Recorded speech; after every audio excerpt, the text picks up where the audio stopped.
Down the middle goes Donovan.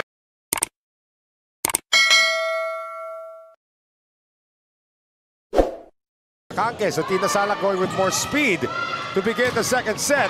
At hindi pa rin umubras before coming over to FEU. Chuatico, this time it works. Fujimoto, where does she go? Montoro on the line. Trouble at the net for Cortez. Oh, but KC found a way through to Petalio. Montoro. Nice. What do you expect? Kailangan pa ng konting height, and hindi lang konting height. They bring in the tallest member of the team, 6'3". KC. And nice. De Leon finds the corner. Yeah.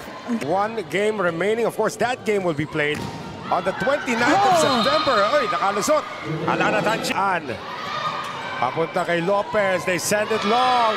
Ateneo does it again. They'll try again. And Don Chuatico with the kill block. Yung blocking ng Ateneo ngayon. And look at this replay. Akala mo kay Elarina pero hindi sila naloko doon. Nakaabang talaga. Kakasis can't put it away. Ateneo with a chance here. Matibag. Cortez. Matibag finding the line. At serve. Good reception. KC goes to Alex. And she finds the line.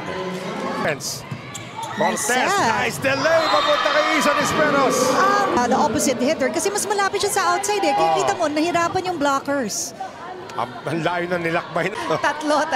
Di ba? Yes. Matibag. Oh! Actually. Ang daming bata pa sa FEU. Donovan gets it through. Pasha. Eliarina.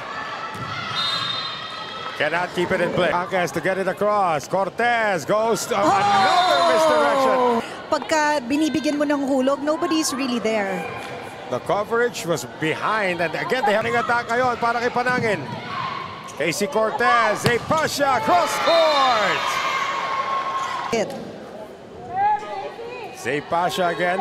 Veterano na. Veteran status na ito. This time fielded well by Arroyo. Oh, quick play. No blockers for Don. On two ni Cortez yung bola. And then, there you go. Benta kay Panangin eh.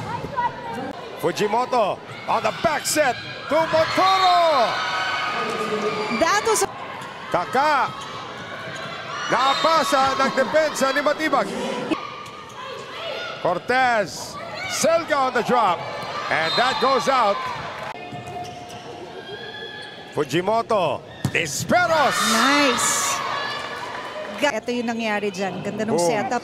Blockers were there actually, but she find the gap in between the antenna. And happy viewing as well to Hideo and Nancy Nakajima from Tokyo, Japan. Baldo. Ang taas ang able to read that. Nisperos tried to roll it in. Matibag over the defense. What a smart. Di naligpit nitong si Chuatico. What a move coming from Casey. And all of a sudden, she brings it over. Bakay Cortez already 2 aces and 2 attack points. Miranda nakasyado na mataas. Para dito kay Asis and Nisperos. Suplico did her best, but Nisperos or Jay De La Cruz. And that is going to drop in for Zay Pasha. Montoro with a good serve also. Eliarina on the delayed run, and Pasha gets the block point. KC. Pasha! Wow. Miranda to Asis, and De Leon with the block point. Arroyo, Cortez, Chuatico. Boy, Ateneo. Arroyo. Quick play for De Leon. Nangyari dyan, ito sa a good first ball, kaya napatakbo nila yung middle, and there was only... Arroyo, Fujimoto, back set ngayon. Nice. And again, Ateneo. They'll go back to Alex. Cut shot! De Leon, turn back. Pasha. Oh, nicely done through the defense that time for Zay Pasha. Yeah, kahit blocking ng FEU, napalusot niya yung bola. Like 5 sets kasi. Good battle at the net, kept alive by Clan Loresco. She attacks. Turned back by Donovan De Leon.